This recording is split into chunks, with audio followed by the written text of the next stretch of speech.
Hey everyone, Sir Termo here again, and today is patch notes. So the patch notes for Runeterra patch 3.16 just came out early this afternoon, and if you haven't been on our channel before or new to this video specifically, what we like to do is every time we have like a major patch or a major expansion, we like to do a patch note breakdown and then give you all 15 decks that I recommend playing on the new expansion drops tomorrow. So we're going to spend the first 30 minutes or so going through the patch note changes, which is a lot of them. This patch is amazing from Riot. And then we'll go and give you all, again, 15 deck recommendations. Some of them new, obviously based on the cards that just got buffed. Some of them all from decks that I think are going to still be continuously to be really strong. And then we kind of go from there. So let's jump right into this patch notes breakdown right here. So again, patch 3.16. And again, it's a really big one. We kind of got like a preview last week, but you know, let's skip that and just go straight to the changes. Let's start with Leona. So Leona now, instead of being a 4 cost, she's a 5 cost, and she gets Challenger. And her level 2 also reads that anytime you activate the first time you Daybreak, or you know, when you activate another Daybreak unit, Leona not only stuns a unit, but also gets Barrier. That combined with Challenger means that Leona can literally just start picking off the opponent's units one by one. And I think this level 2 is actually pretty crazy. I think it's very underrated how big it is, the fact that Leona pretty much gets rid of 2 blockers, right? She gets rid of 1 blocker by stunning one of them, and then she gets rid of another blocker by challenging that blocker away.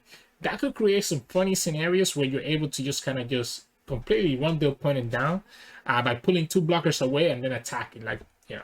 I doubt you're gonna play Fearsome with Leona, but imagine if you're able to get rid of like a Fearsome, like 2 Fearsome blockers, and then just push like a big Fearsome damage, something like that. If you get what I mean. Really interesting change. Obviously, her increased cost could be a little bit awkward, especially because her stats didn't go up to kind of make up for it.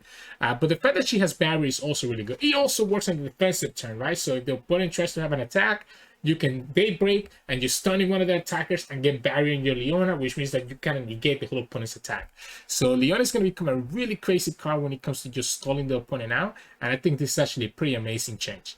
Now, going with Leona, we also had a bunch of kind of like Daybreak changes. You kind of can feel like you kind of did like a whole rework of the archetype.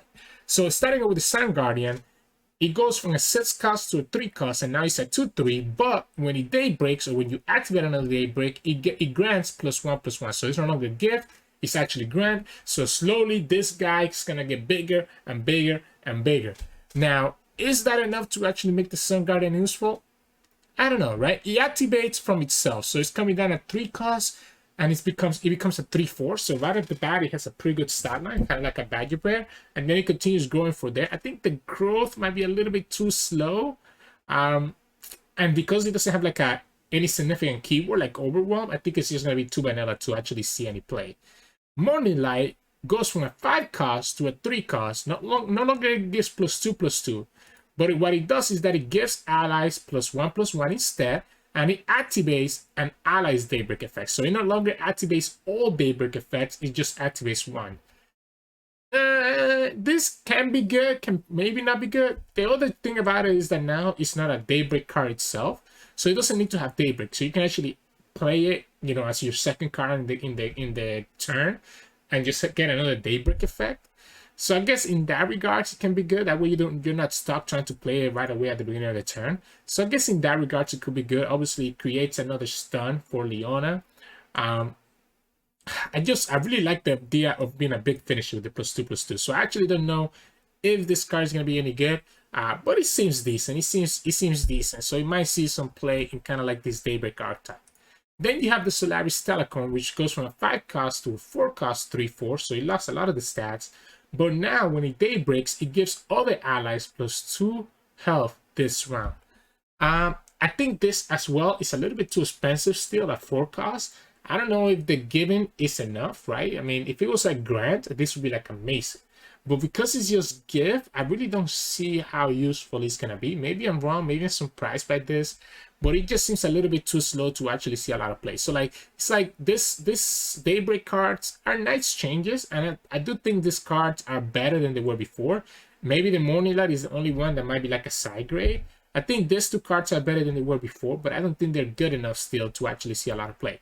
The last one, though, is pretty crazy. So Sunburst just straight up goes from 6 cost to 5 cost. Now, you might think that it's a nerf in some decks like Lutz that probably play this, like if you play like Lutz Target, for example, like lots of Filios.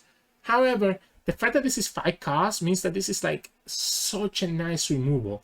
Because of the fact that this silences the unit first, it means that things like Lee Sin, for example, cannot actually beat this unless they have a deny, because he silences the barrier away from the Lee Sin and then actually kills it. So it's something that when you're playing against Charlie, you have to keep in the back of your mind every single time, because this thing's still doing 6 damage. It's not like it's doing 4 or 5, it's 6. There's barely any champions that can survive that.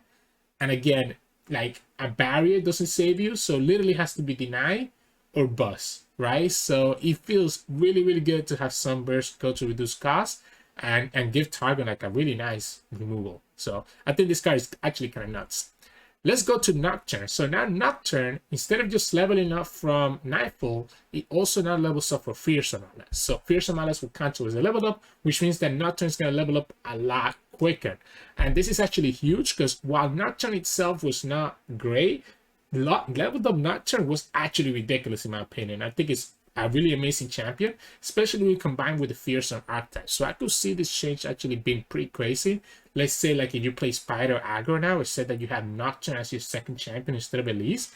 It can be pretty nuts, because once you level up that Nocturne and you're able to reduce the opponent's attack by 1 after every unit you summons, it can get out of control very quickly. So I really like this change, and I think Nocturne is going to see some play now. It's still going to be very meta dependent, right? Like I think Nocturne's going to do good against like Ionia decks that kind of lack Fearsome blockers, but it's going to be meta dependent. Like if you're going against a mid-range deck, it might be a little more difficult for Nocturne to find some footing. Together with the Nocturne Fearsome archetype, Fearsome kind of gets a little bit more love here with Balmont. So Balmont now goes, now it gives the other, it's like an aura, it doesn't really give. All the Fearsome allies have +1/+0, which means that as long as Balmont is on the field, every other Fearsome ally also has +1 attack. So again, it's not a gift, it's kind of like an aura. So if you remove Balmont, then that aura kind of goes away, so you can keep that in mind. And the Twisted Tree line now also counts with Nightfall instead of just Fearsome. So again, kind of combining the Nightfall and Fearsome archetype in a way, and kind of making them be more synergistic together. Now, they did mention on the preview stream that they had the other night that this doesn't count twice. Like if you have like Nocturne attacking, which is both a Fearsome and a Nightfall unit, it will still only count for one. So just keep that in mind. At least that's what they said. Obviously, we don't know until we actually get to play the card if it's actually working like that. But it seems like they don't intend for this to count twice if you have something like Nocturne. But I still don't think Twisted Tree line will see a lot of play. It seems very slow of a landmark. As much as it is nice to have like this big Balmont that can give you the Fearsomes +1 attack, there's a lot of other things that you want to have in a Fearsome deck instead of the Twisted Tree line. So it comes a little bit too late. Let's move on to Tahm Kench. As you all know, one of my favorite champions from TK Raka, from Udyr Tahm Kench. I love this dude. Now, I have talked before about how I think kind of giving him a big significant buff can be a little bit toxic. As much as I love Tahm Kench, he is pretty toxic and has a pretty bad, I guess, play pattern that doesn't feel good to go against if Tahm Kench is actually strong. So what they did instead is that they kind of did like a small buff. Now Tahm Kench will create an Acquired Taste on the round when he's summoned, in addition to obviously round start. Now, this is very nice, right? It does mean that you can, like, if let's say on turn 4, you can have 6 mana, you play Tahm Kench, and by the way, you can do the Acquired Taste. It sounds good in theory, but as someone who's played a lot of Tahm Kench, it's going to be very awkward, because most of the time with Tahm Kench, you don't want to tap out of responses to be able to actually save the Tahm Kench, right? So the reason why on Tahm Kench and TK Raka, for example, he works so well is because you have so many healing, so many spells to buff him up and keep him alive. If you tap out of that, of that mana point, and you're not able to actually save your Tahm Kench, he becomes very vulnerable, right? So if you go turn 4 Tahm Kench and do the Acquired Taste right away, now you're left with a Tahm Kench that probably has like 3, 2, or even 1 HP, depending on what you're using the Acquired Taste on, and makes it very vulnerable to stuff like, you know, any sort of like damage removal, like Mystic, Battlefields, Get Excited, etc. So just be careful of that. It is a nice change. I just don't think it's going to be enough to actually have Tahm Kench be like super playable more than it is right now. let's move on to another champion. And as you know, it's another champion that I love, Master Yi. We reached Masters twice with Master Yi on both of my accounts this season. And now Master Yi's spell reduction is permanent. Wow. Wow. This is actually, I think, nuts. Because if you get Master Yi on the field by turn 3, early on, and let's say you have like at least 2 spells in your hand, then those spells by the time like they're gonna be pretty discounted, right? It's gonna be pretty nuts. I think there's gonna be some crazy stuff that comes out from Master Yi being able to do this. In my opinion, Master Yi was already a very strong champion. I guess not very strong, but he was like on the cusp of actually being pretty crazy, because as you saw from both of Master Yi videos, when he levels up, it's crazy impactful, and opponents have to actively try throughout the game to stop him from leveling up, otherwise it just takes over the game. So now with this reduction being permanent, it's kind of like you're gaining an extra mana every single turn, right? Every single turn you're kind of gaining an extra mana, and I think that 1 mana difference is huge, and people are underestimating how crazy it's gonna be. Now, what I do wonder once this actually comes out is if it can hit a 0-cost spell. If it can hit a 0-cost spell, then that's gonna feel pretty bad if you low roll into like a 0-cost spell. But hopefully, you know, it doesn't. Hopefully it kind of has a protection, but you never know with Riot. It might actually hit the 0-cost spell anyways. I guess technically it should hit the 0-cost spell anyways, in case that you get pranked, then it will still keep the reduced cost, right? But yeah, I think this buff is nuts. I think this buff is nuts, and I'm actually super excited to play around with Master Yi again. Now that you can discount those spells like permanently, so every time the Master Yi is in the field, it's gonna be an extra mana. It's even better than what I thought it would do, which was gonna be a tune. So yeah, super excited. Fiora gets like a whole rework pretty much. She goes from a 3-cost to a 4-cost 4/4. Wow. And while the mana curve is a little bit later, right? Now it goes from turn 3 to turn 4. The 4 health, I think, is huge. The 4 health is huge, right? It kind of lets you like challenge 2 things. Like you can challenge something with 2 attack and then something with 1 attack, and then level up Fiora without having to commit any spells. So it feels like she's a little bit more self-sufficient, and that feels really nice. You know, going to turn 4, yeah, it sucks waiting a turn more. It means that she's not going to be as good against like aggro, but she should do a little bit better into like some of the stuff like Nami, for example, right? With 4 attack, she can like challenge Nami, for example, and just kill her.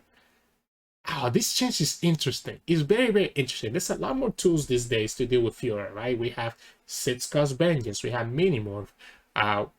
Like, there's a lot of ways to stop Fiora from doing what she used to do in the past, but there's also a lot of ways to protect her to allow her to push the things that she needs to push, right?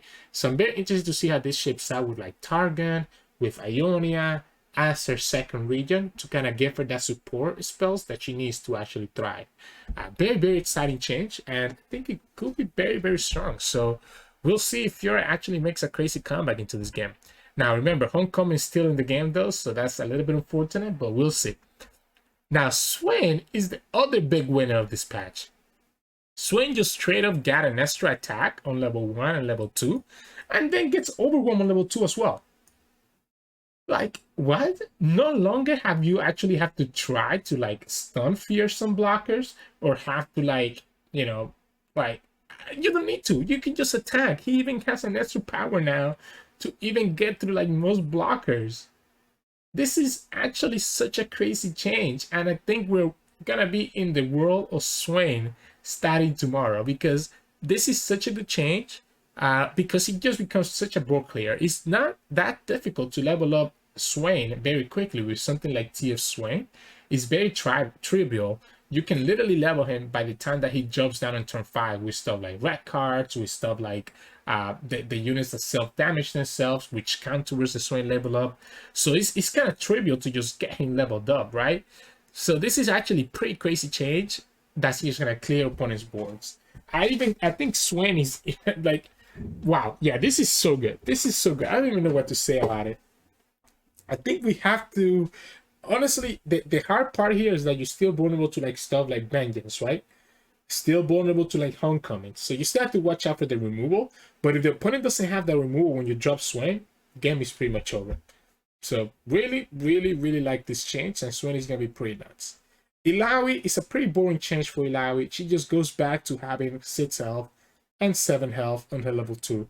Don't think this is gonna do much for Illaoi. I don't foresee Illaoi still seeing play just because her cards continue to get nerfed. We got the nerf to Tentacles match, and as you'll see further down, you're also gonna have a nerf to Riptide Sermon. So I think unfortunately Illaoi is kind of suffering from the sins of her stronger support card. But yeah, I'm sorry, Larry.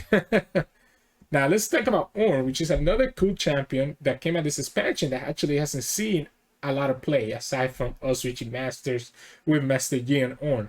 And now the change is that level up, an ally has a struck for 8 damage. This is crazy because Ornn already, like, Ornn by himself, right? When you forge, when you attack with Ornn, he's forging twice. So think about it. Ornn already has 4 attack, right? You copy, let's say, any equipment that has 2 attack to it, and you attack with Ornn, and Ornn already by himself has 8 attack. So right off the bat, Ornn is gonna level up from his first attack almost every single time. Almost every single time. So it doesn't even need another unit to actually push the 8 damage for Ornn to level up. It's really cool because, again, that would allow Ornn to level up really quickly and become a crazy finisher. Unfortunately, it still has the same problem. It is a 7 cost champion, which means that I don't foresee it still seeing a lot of play. But it could be a very interesting finisher in certain decks if you can actually get there. I still think the best pairing for Ornn is Ionia, like Master Yi Ionia, for example, because you can actually protect Ornn with deny when he jumps down on the field. So, you know, it should be nice to experiment with him again. Let's go ahead to some straight up nerfs. So Viego, apparently, according to Riot, he has been a top champion for a while, which is true. Viego has been around for a while. And he has quite a few strong decks, right? Trash Viego, Kindred Viego, Viego Shurima, and then obviously Viego Evelyn. I don't know how I kept forgetting the strongest deck for him recently. And the nerf is simple. He now goes to a 6 cost and then 6/5 to kind of make up for the extra cost. So what this means is that Viego comes down a little bit later into the field now, which kind of sucks, right? You kind of wanted to have Viego early and start enabling all those encroaching myths. The more expensive it is, that means the harder it's going to be to protect him. Because before, you could wait to turn 6 to play Viego and have Deny as a backup. Now to do that play, you have to wait until turn 7.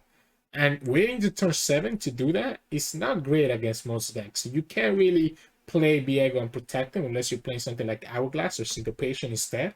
So just keep that in mind. This is going to slow down Viego a lot. The extra stats are nice. I just don't know if it's going to be enough to make up for the extra cost. Maybe I'm overestimating this nerf though. Maybe it's actually not going to be that crazy. But I think a bigger nerf to the Viego decks in general is the Hate Spike nerf that you're going to see below in the patch notes. So I still don't see Viego actually being that great anymore after this patch. And there it is, actually, the Hate Spike. So Hate Spike gets reverted and goes from 1 cost to 2 cost, and that's huge. Because Hate Spike was such a good card for Viego, and what he wanted to do is really a cheap removal. Lets you trigger Viego, right? Because you get to sacrifice one of your units, lets you kind of level him up quicker, and then when you play a unit afterwards and get rid of the haste of the husk, it summons another miss. So this is actually going to be a bigger impact, in my opinion, to any Viego deck, and also just a bunch of Shadow Owl decks in general. This is also going to be really big nerf to like Nora Heimer decks and other Shadow Owl control decks. It's sad to see, but I will agree that Haze was a little bit too strong. So, you know, it is what it is. Then we have Mark of the Storm. And Mark of the Storm just, again, also gets reverted. Goes from 3 damage to 2 damage. I didn't think that Ezreal Cannon was that strong. It kind of has disappeared a little bit from the meta in the past week. But I can also see how this was kind of like an unintended effect from Riot. They kind of wanted to buff the cannon with like the other cannon support unit package, and instead they just ended up bringing back Cat and Ezreal. So it sucks, but it is what it is. And I hope Riot goes back and kind of buffs some of those cannon related followers, and maybe we can actually find another deck outside there instead of going back to Ezreal Cannon. Seinen Tassintel kind of gets also a nerf, kind of, I guess, related to Ezreal Cannon, because that's the only deck that really played this card. And it just, the health goes down to 3, right? It is a significant nerf, but I don't think it really matters that much for the decks that play Seinen, because you're still going to play this card, because all you really want is that extra draw from Seinen. and being able to buff your elusive. So I think like if you play like Ari Cannon, for example, or Cannon Ezreal, you're still probably playing this card. Then we finally got the best change of the patch. Thank you so much, Riot. We definitely needed this change because this card is literally one of the best cards that Runeterra has ever seen. Riptide Sermon gets nerfed. Now it doesn't deal 4 to a unit, it only deals 3, and it also only deals 1 to the Nexus. So it reduces the potential of removing like a big unit with 4 health, and also reduces the amount of burn that it has into the opponent's Nexus. It ends up being really good because this kind of hits pirate aggro a lot, right? Because now you can't, for example, you can't kill a Gwen with a Riptide Sermon anymore, right? Which is one of the big reasons why Gwen I feel suffer a lot, because she could just die from a Riptide Sermon. So maybe with a Riptide Sermon around, Gwen could potentially be more stronger into certain like decks. It still deals 1 to the Nexus, so you can still see XC play on like Plunder. I think the card is still gonna be strong in my opinion, just not as broken as it was before. It's gonna be a lot more conditional and a lot more iffy on when you play it and in what decks you play. So thank you, Riot, because this card was just ridiculous. It kind of dominated so many decks. And then Burn gets another straight nerf, and it's gonna be Decimate. Decimate goes from 5 costs to 6 costs, and it's crazy to me to see this. I mean, it might not matter anyways, because by the time that Pirate Aggro, for example, is like trying to burn you down, they already probably have enough mana to do this anyways. So it might not make a big difference on like super aggro decks, but there are a lot of times, there's a lot of times when you needed just the exact amount of mana to do like Decimate plus Fervor, or even double Decimate to be able to win a game. And that's going to be a lot less likely to happen now with Decimate costing 6. So it is a very significant nerf to the card and the amount of games that you might win off of Decimate, or just off of just having exact lethal. As you all know, if you're going against Pirate Aggro, it's always annoying how they always have just the right combination of cards to win the game. It's going to make it a lot harder for them to do that now when Decimate is costing an extra mana. So very big nerf. In the bright side though, maybe there's like a Jayce deck out there that can use Decimates and just duplicate it. Who knows? Maybe we go for Jayce Burn instead. Let's see how that goes. Harrowing gets a nerf from 9 to 10. I remember when Riot first buffed this card almost a year and a half ago, maybe even more now, to 9 costs, and people were going crazy. Like I remember I used to watch BBG, and BBG was going crazy about how crazy this buff was. So they reverted it. Their reasoning is the Gwen Katarina decks, which I guess is fair, because in those decks, if you didn't have Deny and the opponent has Harrowing, it's pretty much ends up being GG most of the time. So maybe Riot doesn't like that like one button win the game. Unfortunately, it's also nerfed to other archetypes like Ephemerals, like Hecarim, and also to Anidia, 2 decks that we're not seeing a lot of play. So it's going to make those decks even a little bit weaker because of this. Sad to see you go Harrowing. You can no longer do like Harrowing plus Deny, right? So very, very sad. Rider Calling goes to 1 cost. Well deserved. This card is nuts in so many Shurima decks. You had it in Mono Viego. You had it in Action Infinite. It's been used in Lee Sin Action as well. It used to be used in Kaisa, if you'll remember. So I'm kind of glad to see this being nerfed because it's really powerful, right? Being able to guarantee that you draw a champion is just nuts. You know, it kind of bypasses a lot of the rules of the game, especially with how easy it is to get a lot of targets with this. So at least putting a cost behind this makes it a little bit better. Especially if you don't have a sacrifice target, then you're pretty much sacrificing 2 mana to actually be able to play this. Target speed goes to 6 costs. It's just delaying the Target Speak deck, right? It might actually be enough to kill Target Speak, right? Because now the earliest that you can play this is, I guess, not turn 6. If you ramp, then you're playing this on turn 5, maybe potentially turn 4 if you get like a really crazy ramp. Is that enough to actually kill this deck? I don't think so. It's gonna slow it down a lot though, and that might affect the win rate, so it might be enough for people to stop playing it. I think this is one of those nerfs that it's still gonna create, like, yeah, it's nice. It might stop people from playing it, but people that still play Target Speak are still gonna play the deck, right? And those people that play the deck are gonna be able to just do crazy things with Target Pick anyways, and it's still gonna feel bad to lose to a 0 cost Field of Rush, even when this is costing, even when this costs it. So Nice change, but I don't think it's gonna like completely make this deck disappear.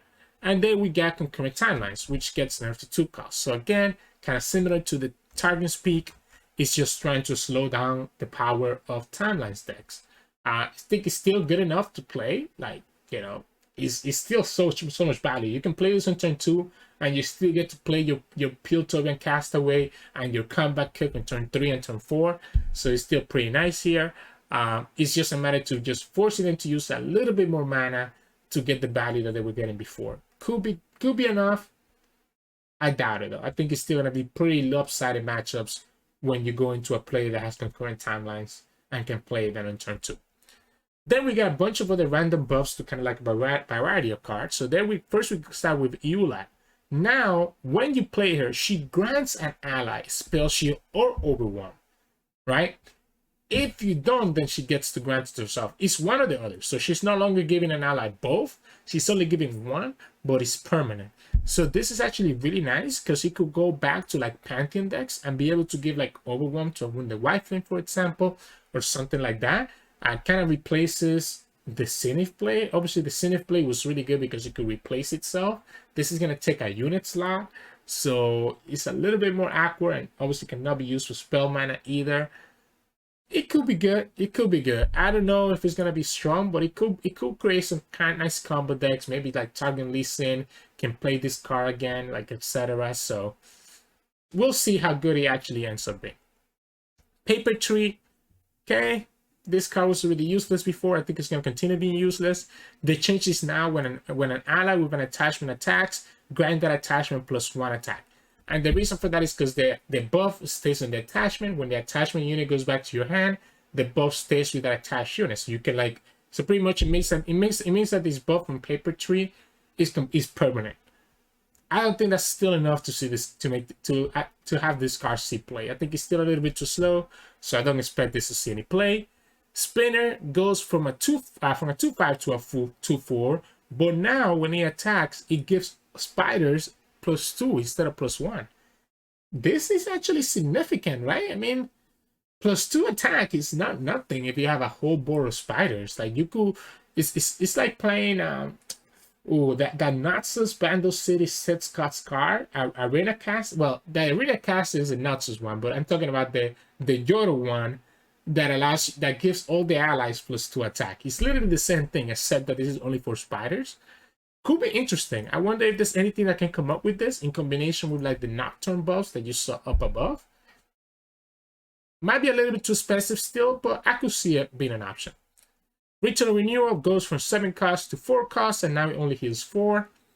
It's nice to have access to another heal. I still don't think this card is good enough to play, especially because now, you're right, this card will be really good against like an aggro meta, but without Decimate, I don't know how strong aggro is going to be. So don't really see how this is going to be that useful anymore. Let's see, what else? Yeah, you also cannot create it anymore with like Ferrous Financier, for example. So that might be a way that you never see this card being played again, because that's really the only time that you saw it played, from like random 6-cost generation cards. So fortunate to see it go, but I don't think this card's going to be good. Ripper's Bait gets a pretty interesting buff.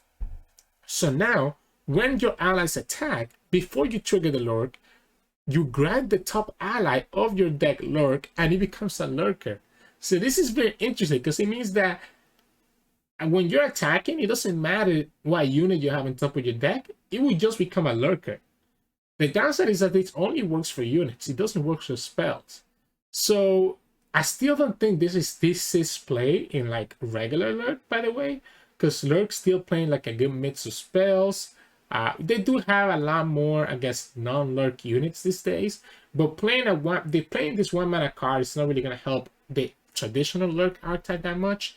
I think it's better if you're trying to do like an alternate Pyke type of deck, right? So maybe you're playing something like Pyke Demacia, right? Where you just play a bunch of like Demacia units, and you just play units on curve, barely any spells, but you're playing this landmark, so now all your Demacia units become like Lurkers, right? I guess every Demacia unit on top of your deck becomes a Lurker, and you're able to trigger Lurk anyways. Or you play this with like Elusives, and same way, right? You're triggering your Elusives and just pushing damage. I still think it might be a little bit too slow, so I don't know if this card is going to be strong enough to actually see a lot of play.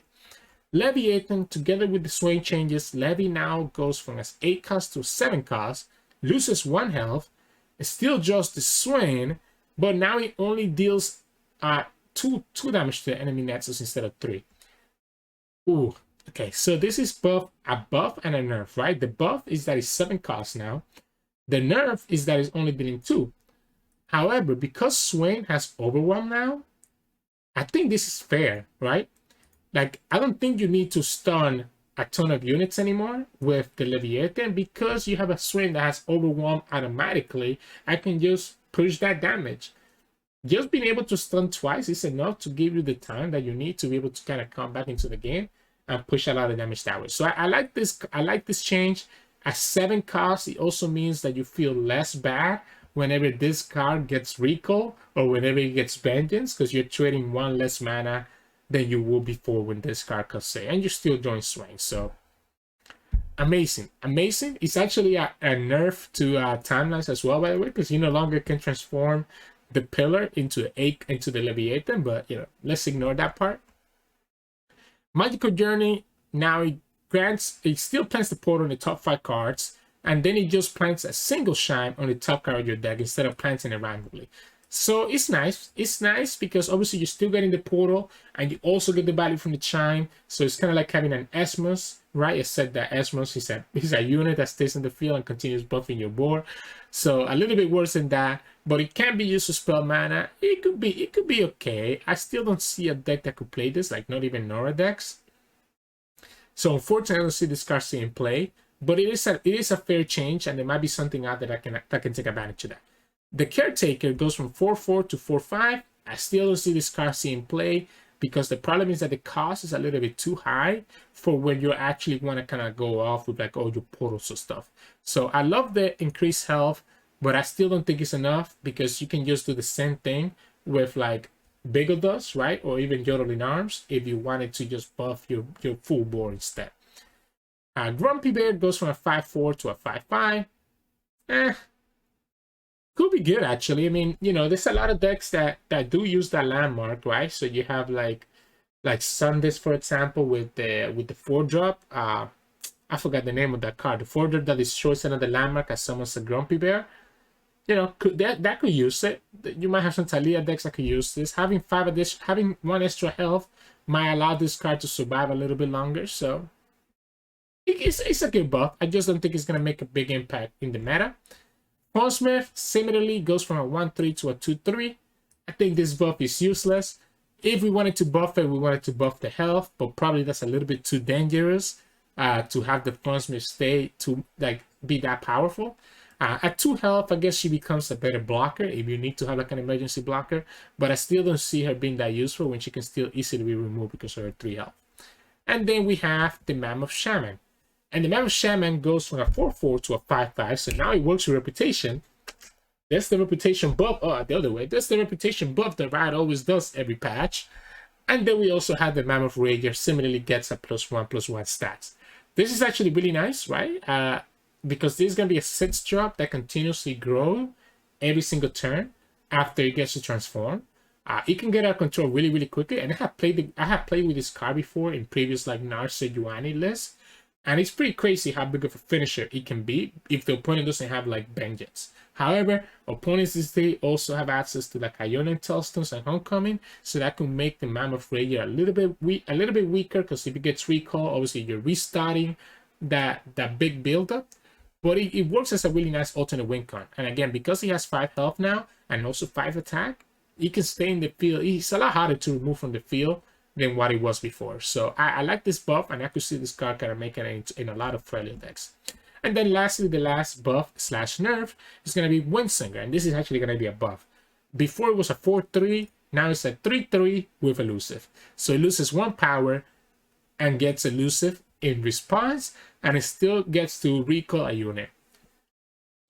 I'm kind of having a hard time myself thinking of how this card can be played, because I still think it's a little bit too expensive at 6 cost. But the fact that it has Elusive could actually make it so that it can be very powerful. So I could see it in some decks. I'm just having a hard time thinking about it right now. It's a nice buff. having Elusive kind of makes sense, and Synergize is better with the archetype of like Ari and those other Ionian decks. So I like this change. I like this change. Just don't know if it's enough to actually make this card like super playable. It makes it a better hit though if you get it from like timelines or something, I guess. And then just really quickly, we got some champion skins. So first of all, this Zoe skin is actually amazing. Like, look at this. Oh my goodness. The bad thing is actually getting to level of Zoe. How often is that gonna happen, right? How often are you gonna get to level of Zoe? But this is one of the best arts in the whole game. Absolutely nuts. And then we also have Garen. This is an old skin that they had announced as well. Finally got to fix it up and come out. And it also has a pretty interesting level up, right? It's really cool. It kind of looks like Darius gets mad and then and then Garen jumps in to kind of fight Darius. It's really cool. I like it a lot. I like it a lot as well. Unfortunately, I'm still on the track that a lot of skins are not worth it. These ones are probably worth it more than other ones though, because this one have the special level up animations. So those are the only ones that I recommend buying. If it's just the art, I think they're a ripoff. Mark of the Storm is already live, if you haven't noticed. So if you're still playing as your cannon, don't play it anymore. And the Honest Path of Champion has been released, has been updated. No seasonal next season. It's gonna be the Worlds patch. So again, this will be the last seasonal for those of you trying to qualify to Worlds qualifiers. So make sure that you're pushing rank as much as you can, get to that top 700 so that you can actually make it to the seasonal and potentially get to top 8 in the seasonal and make it to Worlds. And then we have a bunch of bug fixes. The only ones that are really worth it here. Let's see. So, okay, so they fixed the Greenglade Caretaker and Key Guardian interaction. So the Caretaker will no longer get attacked when you play Key Guardian. So it's kind of like following up with the same change that they did with Shen and the Kinku student. Let's see what else. Oh, finally, we talked about this darkness annoyingness, right? So now darkness will properly show the right amount. You saw that in a video with Norra Veigar, where it can be really annoying when you can't keep track of how much damage the darkness has. It both will now count when you take a unit from the opponent. This is a very edge case, but could be nice. Fits multiple issues with activating effects for cards in overflow and back row.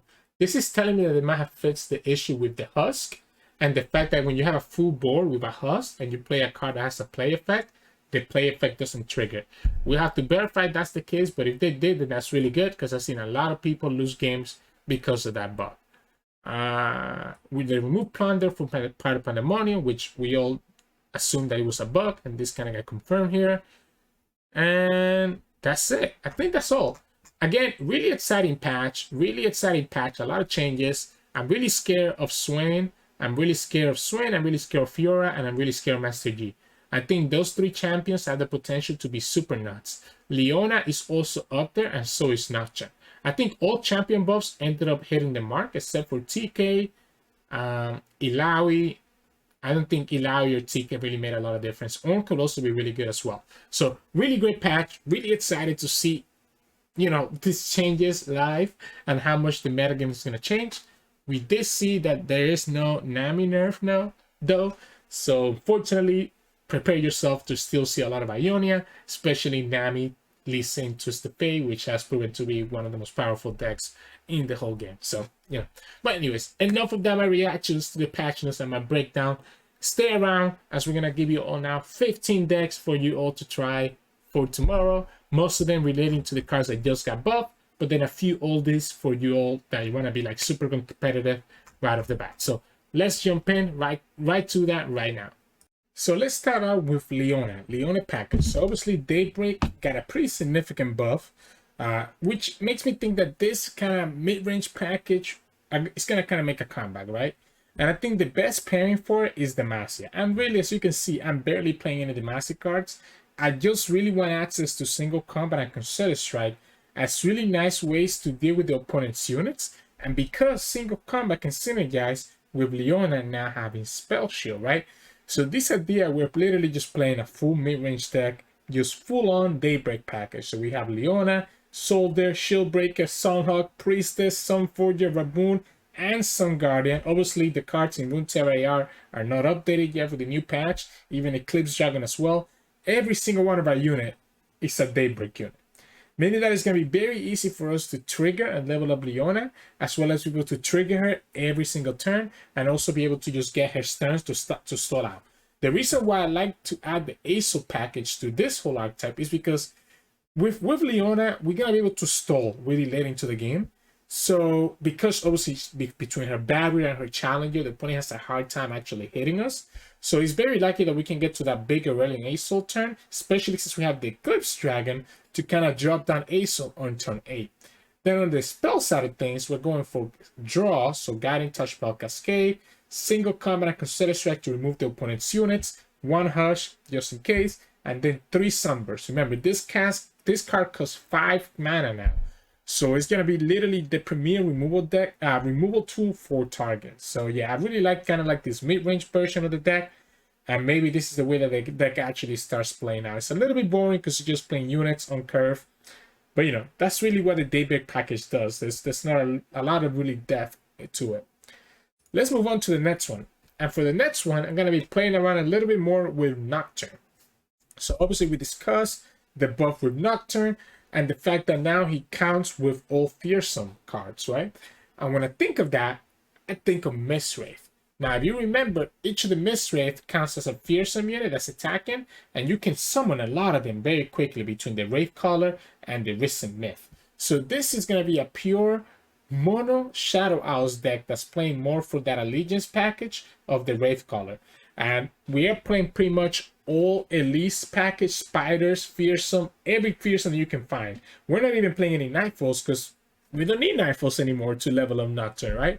So we play Elise, we play Onlooker, Horror, Mistwraith, Phantom Butler, Skittler, and obviously the Mistwraith from Wraithcaller.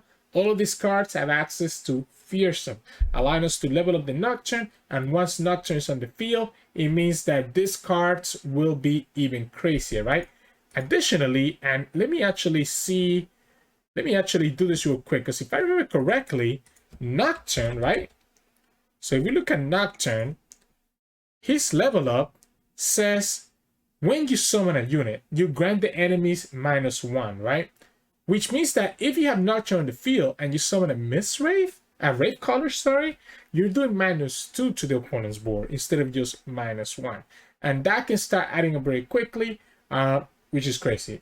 The only non-Fearsome unit that we have is going to be the Host. Just have some early blockers. It's really nice as well, obviously, since it will buff future cards once he dies. We're playing triple Fading Memory because I want to just copy my really good targets like Wraithcaller, Mistwraith, etc. just to push a ton of damage. Triple Glints to join to our key condition. Harrowing Return lets us revive a unit and also do -1 to all the enemies. If you have a Nocturne in the field, then you end up doing -2. So all of a sudden you start stacking this, right? And then we talk about Risen Myth, and then only 2 Harrowing. Because he got nerfed, I feel like it's fine to go down to 2. No reason to go more than that. Remember that the Skittler also works. So like this deck has so many ways to reduce the opponent's attack between Nocturne, Francis Skittler, and Harrowing Return, that is very likely for your Fearsomes to just push damage and just run the opponent down that way. So I really like it. I really like it, and I think it might actually end up being pretty cool because of just how quickly you level up Nocturne, since even Elise lets you progress the Nocturne level up. Let's move ahead to the next one. And this next one, I'm going to be kind of memeing around a little bit with Jayce Decimate. So obviously Decimate got buffed to, got buffed. Decimate got nerfed to be 6 mana now, and while it is a significant nerf, maybe there's some room for it to work with Jayce. So this is going to be kind of like a Jayce, Annie, and one of Katarina Ravenbloom Conservatory deck that tries to just like obviously level up Jayce and then just burn the opponent down with Decimates and Shock Blast, right? So to Annie, Katarina, Jayce is the start of the show, allowing us to duplicate that Decimate. Conservatory is just there to potentially have the Decimate become even stronger. Force Sheaf as an early unit that can allow us to block and also gives us mana. Ballistic Bot lets us advance both Annie and Conservatory as well as slowly burn the opponent down. Financier is amazing, can actually create the Decimate now. Sentry for stun to allow us to survive, Archivist for some draw, 1 Albus Ferrous to be able to get that Jayce, and 1 Captain Pharaon for even more decimates in case that we don't draw the ones that we have. I'm wondering if it's actually correct to actually main deck decimate, considering that we can play Captain Pharaon instead. So maybe the actual right breakdown is to play 2 Pharaons and get rid of the decimates, but I still think I like to main deck the decimates just so that we can actually level up the Jayce, right? Because the only way to level up Jayce is going to be Shock Blast, Decimate, and whatever cards we get with Financier. And then the rest of the spells are kind of just removal spells. So Thermal, Flock, Mystic Shot, Whisper Words for some draw, because we do want to get into, we want to join to that Jayce. So it's kind of like a mid-range burn type of deck. I guess you can kind of think of like Annie-Ezreal. Let's say that you have Jayce as the finisher instead of the Ezreal. Will this work? We don't know, right? The Conservatory nerf was really big. Now that it only counts down to 12. But if you're able to get Conservatory in turn 1, you could still get this trigger by turn 6, 7. And then if you get Jayce, it's going to be pretty nutty. So, could be interesting. You know, try it at your own risk. But doesn't hurt to kind of explore around and see how this archetype will actually work. Let's go ahead to the next one, which is going to be a classic. Some of you who have been on my channel for a long time might remember this one. And this is going to be Tahm, Kench, Udyr. So obviously the reason that I'm bringing back this deck is because of the buff to Tahm Kench. It allows me to play Tahm Kench on turn 4 and be able to right away do the Acquired Taste right off the bat. It works out with Freljord because we have access to Elixir of Iron. So if you save your 3 spell mana, you can play Tahm Kench, do the Acquired Taste, and still have enough mana for Elixir of Iron to be able to survive against the opponent's removal if you need to protect against it, right? So the idea with this deck, if you have not seen it, is that you're kind of locking down the opponent with Tahm Kench, and you have Udyr as an alternate win condition. And obviously, the way that you do that is by being able to give regeneration to Tahm Kench because of the stand swap. We're also playing Star Grounds to make it even more valuable, right? To give our Tahm Kench tough and to kind of also keep our units in the field. We're playing Unskilled River and Double Maiden to be able to kind of go with the Skyground. The Ember Maiden kind of allows us to have that removal against the opponent's board. Fortune Croaker, really nice draw. Wanderer, Stand Swap is very important for us to be able to actually enable a Tahm Kench lockdown. Cavern Keeper for some healing.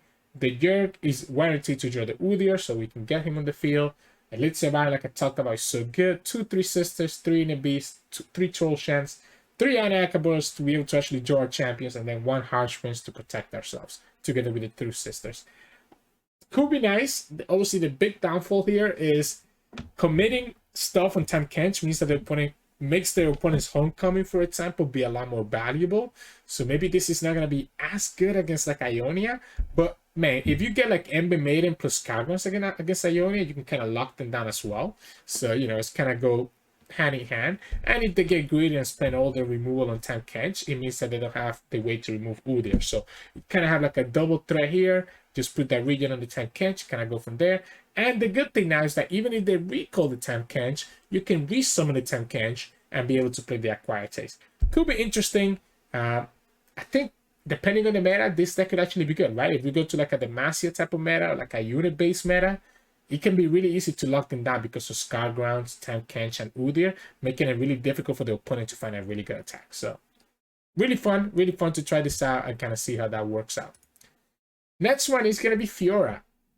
So we had the buff with Fiora, or some might consider it a nerf, but I think it's a buff, where now she's a 4-cost 4/4. Now it does mean that she's the same cost as Shen, but honestly, so what, right? So what if it's the same curve and you don't have like this perfect curve of Fiora on turn 3, Shen on turn 4? You're still able to just play Fiora on turn 4, and because we're playing Ionia, we have a lot of other tools to protect her. So this is going to be your classic Fiora Shen. I like the 2B stack Messiah and Disciple, so that we'll at least get some draw. The Protector obviously synergizes with the Fiora. Kinku Student to synergize with Protector and Shen. Broadwind for another challenger that we can use. It's the same thing with the Screeching Dragon, so that in case that we don't draw Fiora, you still have Broadwind and Screeching Dragon to synergize with Shen. River Shaper to kind of draw us into the spells. We do play a lot of spells, so I think River Shaper can get a lot of value. And Fiora loves having spells available to her. 1 Faithful to be able to kind of stop aggression, lifesteal. Some draw here as well, because this deck can run out of resources very quickly. And then our spells are just obviously meant to kind of protect that Fiora or get us to that Fiora win condition. Tailstones, I like it because it can give me some options, right? Homecoming to protect against the opponent's OTK. We can swap to be able to present some crazy lethals. We can put the health pot to be able to save the Fiora. Now that she has 4 health, the health pot is even better for her.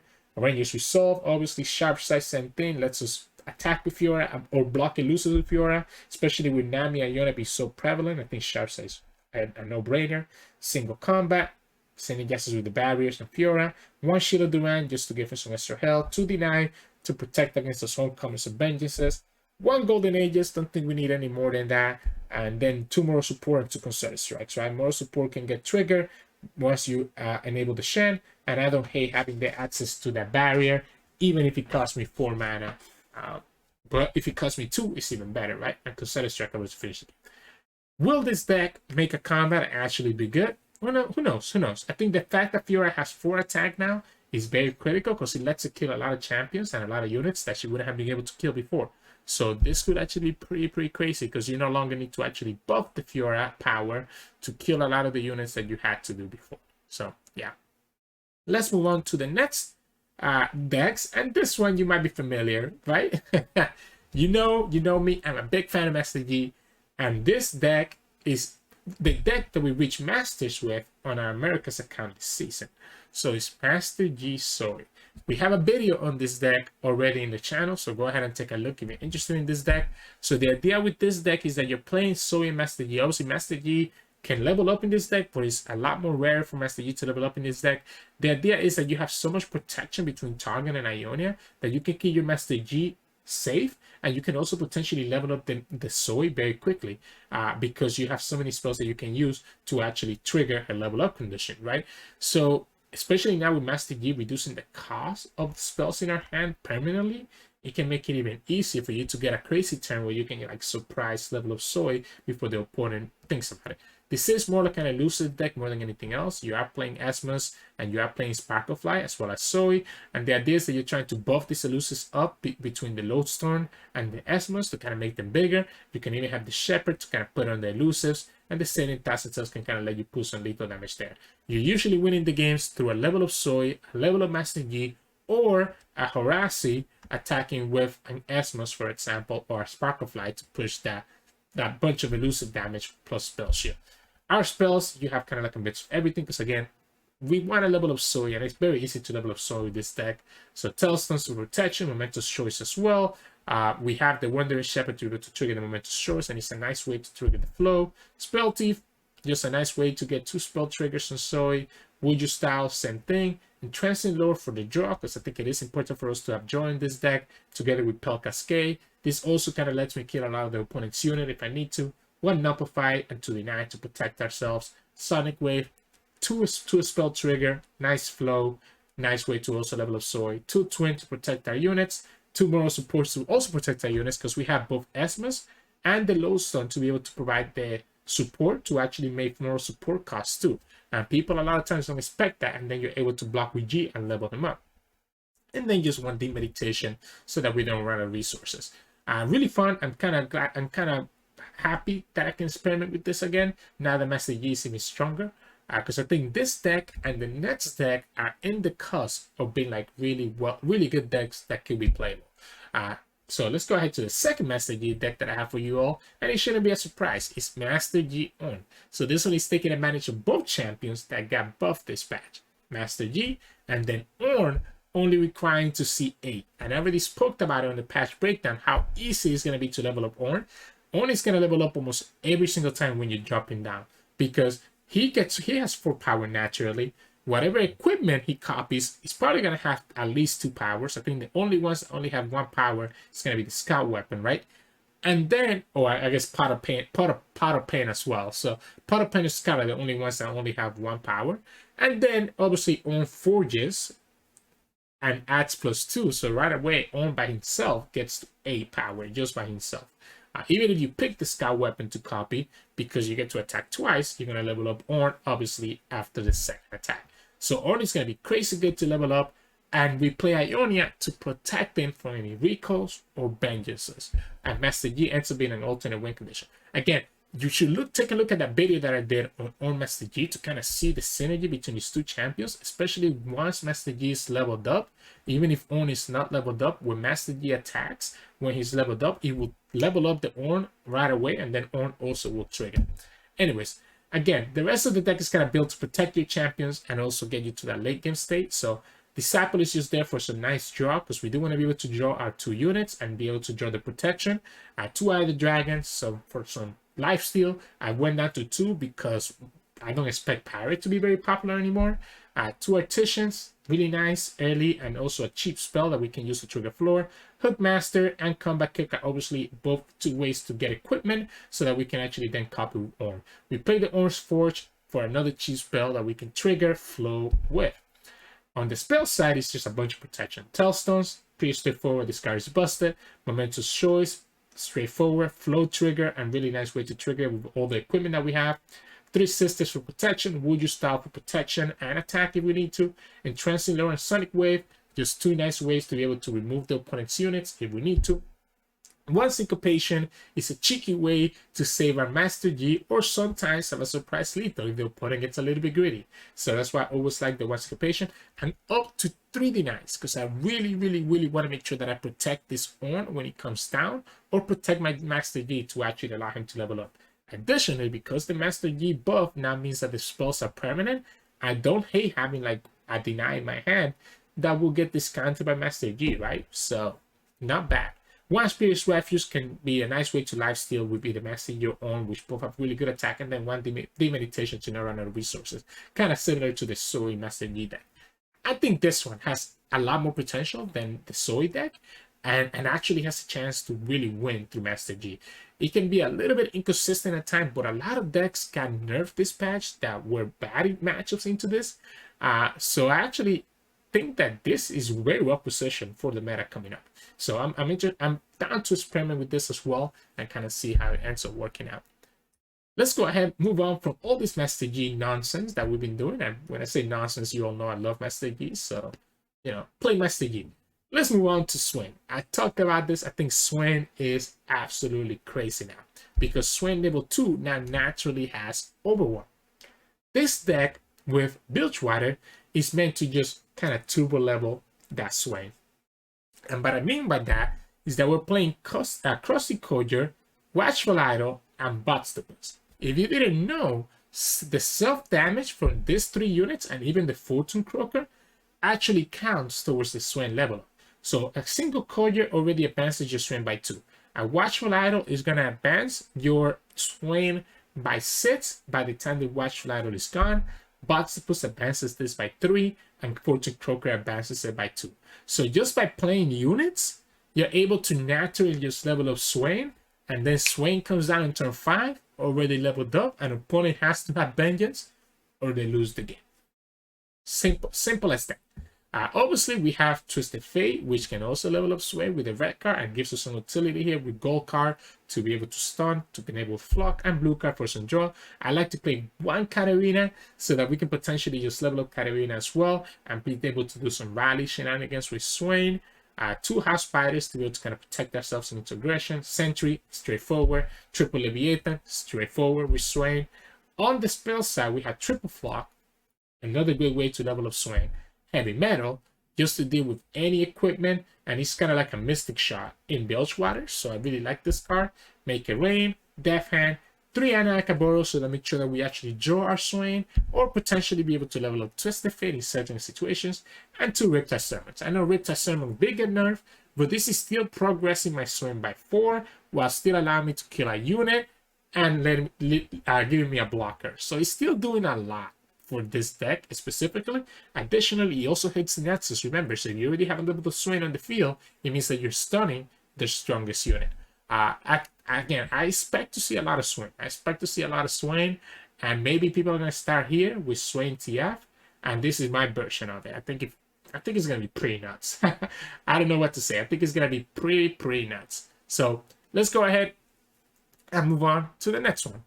So the next one is going to be mostly a Pantheon deck, because I'm trying to play with Eula, who got buff, as I spoke about in the patch notes, where now she can grant Overwhelm or Spell Shield to a unit.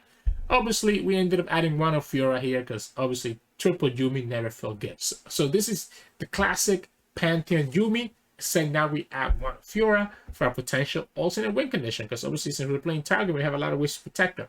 I like the double lodestone because the lodestone is equipment. The equipment counts towards faded as well as the Pantheon level up, and lets us obviously buff our stuff even more. As any Pantheon Yuumi deck of the past, triple Saga Seeker, triple Wounded White Flame, these are our faded units that we're making really, really big. We're able to give them Overwhelm once they get big enough with Ayula. So yeah, just kind of keep that in mind. Protector, really nice way to just protect your units and stop the opponent's attack, and also triggers faded. Mantango for the free gems. Triple Wandering Shepherd lets us access to the equipment, so there is another way for us to get Overwhelmed or get Scout, right? So we have two ways to get Overwhelmed. We can get Ayula, and we can also get obviously the Fisher Whack from the Improvise, because this can just, and at the same time, you're triggering Faded and you're triggering the Pantheon level. The rest is the support cards that you're all used to seeing with Pantheon Yuumi. Guiding Touch, Triple Pale, 2 Sharp Sights, Single Combats and Concerted Strikes are there to synergize with Pantheon and Fiora, and also as well as your Faded unit. Cataclysm, just to try to develop the Yuumi, really nice. And then 1 Bastion to potentially protect ourselves against like a key Vengeance or a key Homecoming if the opponent taps out of anything else, in case that you don't get your spell shield on the Pantheon. What I also like about this is that if you don't need the Overwhelm, like if, for example, if you don't have like a big Wounded White Flame or Saga Seeker, you can instead choose to put the spell shield on your Pantheon, right? So you can instead choose to put the spell shield on your Pantheon and actually make Pantheon be such a big threat, right? So could be interesting. And again, this is playing 2 champions that I think are going to be very strong this patch with Fiora and Pantheon. Just have to be a little bit careful about the Swain decks, right? Naxos could be really problematic against Demacia, but we do play Guiding Touch and we do have Concerted Strike and even Single Combat and Cataclysms to be able to deal with Swain, so maybe it's okay. But yeah, if you like Pantheon and you don't want to try Pantheon action, which I've showcased before, then maybe you want to try this Pantheon Yuumi with Fiora deck. Could also be very, very strong. Next up, I'm going to recommend you another one that's kind of like a little bit of a meme territory, and this is completely untested. So this is going to be Elusives Lurk. So we talked about the Ripper's Bay. The Ripper's Bay has gotten changed, so now if you have a unit on top of your deck and it's not a Lurk, when you attack, it grants that unit Lurk, right? So it grants that unit Lurk, and now obviously you still get to trigger your Lurk and attack. It's pretty nice. So I figure, why don't we combine that with Elusives? So that if we have an Elusive on top of our deck, we're granting that Elusive Lurk, right? So we're granting our Elusives Lurk and be able to kind of push damage that way, because now that Elusive is going to have even more damage to be able to attack with. It's a little bit of a mean territory, like I said, right? We lose the Predict, we lose the Overwhelms from the Shurima package, we lose the Rek'Sai, which could be a really great way to advance your Lurk. Instead, you kind of enter with this deck that's relying more on the elusive damage and being able to rally as you need to. We playing double deny to be able to protect our Pyke. If sometimes, right, maybe we can actually level up the Pyke because we run protection.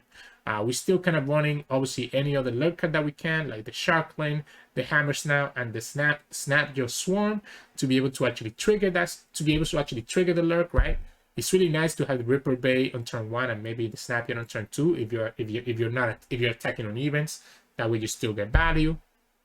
The downside here is if you get multiple of this in your hand, then obviously it's a little bit useless. But that's why we also play Anakaboros as well as Shadow Assassin, so that we have, as well as Bastille Disciple, so that we have a good number of draw. I know the Bastion is a little bit anti-synergetic because once it gets recalled into your hand, it will lose the Lurk if it has Lurk. But I think it could still be really, really good, right? This allows us to always get a 1-drop and be able to attack like that. And then King could life play. If this thing gets grant, then obviously you're going to be able to lifesteal a lot. And then the Hatchling is like a big finisher at the end. Could be interesting. Again, a little bit of a meme, but if you're looking to try fun stuff with Ripper Bay, this is something that I might recommend. So hope you enjoy it. Then we move on to kind of messing around with the Mammoth Shaman buff. And to do that, I'm kind of going back to Gnar Sejuani. So Gnar Sejuani is a deck that's playing Bando City and Freljord, and the idea is obviously to continuously hit the opponent's nexus to both level up Sejuani, but also trigger the Nexus damage for your transform cards, Gnar, Dactyl, and Mammoth Shaman specifically, right? So all three of these cards want to damage the Nexus so that they can transform and get a lot of value. To do that, we play stuff like the Chemist, which if you get it on turn 1, it means that on turn 4, you're going to get Gnar or Dactyl to be enabled already. Conchologist, give us some value. Stone Stackers with the impact to actually get to trigger that Nexus damage. Tusk Speaker as well, to trigger Nexus damage as well as lets us advance the Sejuani level up. Two ways that you win with this deck. You either lock them down with Sejuani, or you just beat them up with the Mammoth Shaman, getting really, really big, that the opponent has to commit a vengeance or some other form of removal to be able to deal with it, because obviously this card is going to be a lot stronger now, and this deck has a really easy time triggering it. On the spell size, to be able to guarantee that we trigger the Nexus damage, we are playing 1 Poison Dart, 2/3 Sisters to kind of protect ourselves, drop the bond to remove the opponent's units while as well summoning another Scrappy Bond, which, if timed correctly, can make it so that you trigger your Shaman or any of the units, right away. Inner Beast, just some nice value, and I like the access to the stance. So Pokey Stick, obviously Nexus damage and draw. Trojan to protect our units. Ice Shards to trigger Sejuani or our transform units. 1 Wallop to protect ourselves. Hopefully we have all the Gnars in our hand to do more Wallops. And then 1 Gift with the Heartblood. That gives us some Nexus health and buffs all our units in our deck by +1/+1, as well as giving us Sun Draw. So it's kind of like a little bit of experimental card that I got at the idea from C, who recommended this deck on our Discord. Really, I think this deck has always been kind of like interesting. Could be good. Could be good. We'll have to see, right? It could be a little bit too slow depending on the meta, and that's the problem with this deck not seeing a lot of play at the moment. But I like the fact that we got another good alternate win condition with the Shaman instead of just having to rely on Gnar Sejuani. So this could actually be super, super interesting, and I'm actually gonna try this out as well when I get the chance to play on stream, etc. The next one is gonna be another Swain deck, right? So again, I keep talking about how I think Swain is gonna be really strong. So I wanted to give Swain another shot. And instead of going Swain Gnar, because Swain Gnar is just boring and everybody's going to be doing that, I wanted to go Swain Veigar. So Swain Veigar is like a really old idea that I remember first seeing like BBG tryout when Veigar got released and the package. It's kind of like, obviously, you lose all the Shadow Isle Darkness cards. So you lose the Stally Sentinel, you lose the Desanada, but you still have access to Catalyzer, right? So the idea here is that I'm giving the opponent 2 units that are really, really good. And even Leviathan, you can count on that, right? So Veigar, Swain, and Levi are the units that the opponent has to kind of remove right away, because otherwise they get out of control really quickly. And there's only so much removal, vengeances, etc., that the opponent can have. So even if Veigar doesn't actually stick on the field, I'm okay with that, because that's 1 vengeance gone that could have gone to Swain instead. So this idea with this deck is that you have so many big threats, really key threats that the opponent has to deal with, that they're going to have a hard time dealing with them all, right? Obviously, the Catalyzer helps out to make your darkness even better, even stronger, and that darkness is going to push a lot of damage to level up your Swain. Acolyte gives you access to more darkness, so nice removal. Oncologist just does for a lot of value. Sentry to be able to stun and do flogs. And Loot Travelers to be able to draw into the cards that we need. Levy, straightforward. Group Shot, Flock, Pokey Stick, all straightforward if you're playing Noxus and Vandal City. 1 Common Strike kind of to let me deal with some of the Namis or some of the Shellies, right? Since it can kill anything with 3 attack or less. Death Hand to be able to level up the Swain even easier. Scorcher to kill people's units. Wallop for protection, Minimal for protection. So it is kind of like a control deck, just kind of working to level up either Veigar or Swain and kind of take over from there. Again, the idea is that the opponent is going to have a hard time, right? They have to kill both your champions on sight. Otherwise, it's going to be a problem. So eventually, you're able to just push enough damage with either one of those and kind of get to that win condition. But yeah, so that's it for like the decks that I recommend that have like new buff cards. The last 3 deck recommendations that I have are actually old decks, obviously, that have been playing the meta right now, which I still think are going to be very strong after the patch releases. So if you're looking to just try hard right away with proven decks, then these next 3 are what I suggest. The first one is going to be Norra Veigar, right? So you have seen us post a video on this deck recently. It did take a big nerf in the terms of haste spike, but everything else in the deck still feels really, really good. And as you saw in that video that we released on Sunday, that Zenyatta can just carry some games. And I foresee that to still be the case in this meta.